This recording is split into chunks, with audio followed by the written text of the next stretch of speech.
প্রেমের গল্প পলাশের আগুন। শাল, সেগুন আর পলাশের রঙে মোড়া ঝাড়খণ্ডের রাঁচি পার্বত্য উপত্যকায় প্রতিদিনই সূর্য ওঠে অন্যভাবে।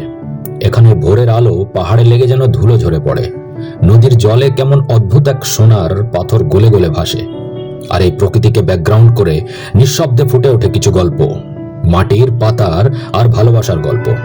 অরণ্য গবেষক অরুণাভ রাঁচির কাছে 70 বছরের পুরনো এক ফরেস্ট বাংলোতে থাকত। তার চাকরি বনের গাছ নিয়ে, বনের জন্তু নিয়ে।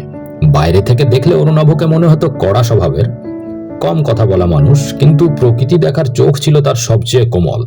পাতালকোটের বাতাস সে গন্ধ দিয়ে চেনে, ডুমকর নদীর স্রোত সে শব্দ দিয়েই বুঝে নিত। সেই ফরেস্ট বাংলোর পাশেই ছিল একটি ছোট সাঁওতাল গ্রাম, মথুরডাঙ্গা। গ্রীষ্মের শুরু, পলাশে আগুন লেগেছে। একদিন মাঠের দিক থেকে ভেসে আসছিল সাঁওতালি লোকগানের সুর। অরুণাভ সেই সুর কানে পেতে নদীর পাড় ধরে হাঁটছিল। হঠাৎ দেখলো এক মেয়ে নদীর পাথরের ওপর বসে কাপড় ধুচ্ছে।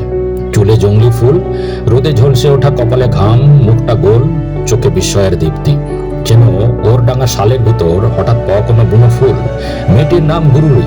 অরুণাভ প্রথমে শুধু তাকিয়েছিল, সেও লক্ষ্য করলো মানুষটিকে। দুজনের চোখেই সামান্য স্থিরতা, যেন দুজনেই জানলো এই দেখা কেবল দেখা নয়। গুরুরি ছিল গ্রামের মেয়ে, হাসি খুশি, অথচ মনটা প্রকৃতির মতোই গভীর। বাবার সঙ্গে মাঠে কাজ করে, গ্রামের স্কুলে বাচ্চাদের নাচ শেখায়, বনের ফুল ফল, পাহাড়ের পাথর, নদীর গোপন কুল সবই তার চেনা। একদিন অরুণাভ এগিয়ে গিয়ে বলল, তুমি যে গান গাইছিলে দারুণ লাগছিল। গুরুরি হেসে জবাব দিল, সাঁওতালি গান বোঝো? ভাষা না, ভেবেছিলাম সুরটা বুঝবো। সেই হাসি শালবনের মধ্যে বাতাসের মতো ছড়িয়ে গেল। এরপর তাদের দেখা হওয়া শুরু হলো, নদীর পাড়ে, শালবনের ছায়ায়, মথুরডাঙ্গার মেলা ফেরার পথে। অরুণাভ গাছপালা নিয়ে গল্প করত। শালপাতার শব্দ বাতাসে কেমন বদলে যায়, কোন মাটিতে পলাশ বেশি ফুটে ওঠে। আর গুরুরি বলতো তার উৎসবের গল্প, অহরি নাচ, করম পুজো, বনের গভীর থেকে জন্ম নেওয়া লোককথা। অরুণাভ বুঝলো এই মেয়েটি শুধু মাটিকে চেনে না, পুরো পাহাড়টাই তার রক্তে প্রবাহিত। গ্রীষ্ম ঘন হলে অরুণাভকে রোজ গভীর জঙ্গলে যেতে হতো। গুরুড়িও মাঝে মাঝে সঙ্গ দিত। বনের চোরাগোপ্তা পথগুলো সে যেন কোনো গাইডের চেয়ে বেশি জানত।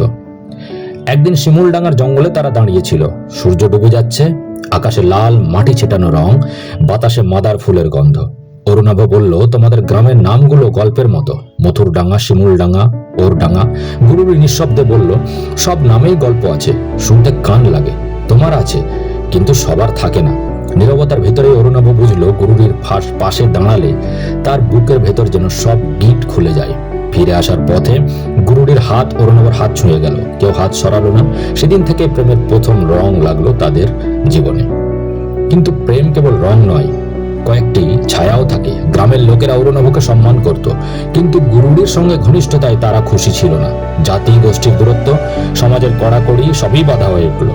গুরুরির বাবা প্রথমে খুবই বিরক্ত হলেন, শহরের মানুষকে বিশ্বাস করতে নেই। তিনি বললেন, গুরুরি শান্ত স্বরে বলল, ও অন্যরকম মানুষ, জঙ্গলের মতো, বাইরে চুপচাপ, ভেতরে আলো। বাবা বললেন, জঙ্গল চুপ থাকে ঠিকই, কিন্তু ভেতরে হিংস্রতা লুকিয়ে থাকে। গুরুরির মন ভেঙে গেল, কিন্তু সে কিছু বলল না। অরুণাভও বিষয়টা জানল। সে গুরুরিকে কোনো চাপ দিল না, শুধু তার পাশে থাকলো। বর্ষা এলো, ঝাড়খণ্ডের বর্ষা, সবুজের উন্মাদনা, নদী উচ্ছল, পাহাড় কুয়াশায় মোড়া, ফরেস্ট বাংলোর চারপাশে শ্যাওলা, পলাশের রং এবার গাঢ় সবুজ পাতায় লুকিয়ে। একদিন গুরুরি এলো, বলল, বাবা তোমাকে ডাকছেন। অরুণাভ গিয়ে দেখলো গুরুরির বাবা শান্ত গলায় বললেন, তুমি কি সত্যিই আমার মেয়ের ভালো চাও? কিছুক্ষণের নীরবতার পর অরুণাভ ধীরে বলল, গুরুরিকে আমি শুধু ভালোবাসি না, ও আমাকে বদলে দিয়েছে। যদি বলুন দূরে থাকবো, কিন্তু ওর কষ্ট চাই না। বৃদ্ধ বললেন, দূরে থাকতে বললে তুমি কি পারবে? অরুণাভ চুপ। বৃদ্ধ দীর্ঘশ্বাস ফেললেন, আমার মেয়ের চোখ আমি চিনি, ও তোমাকেই বেছেছে। তোমরা লুকিয়ে নয়, সামনাসামনি দেখা করো।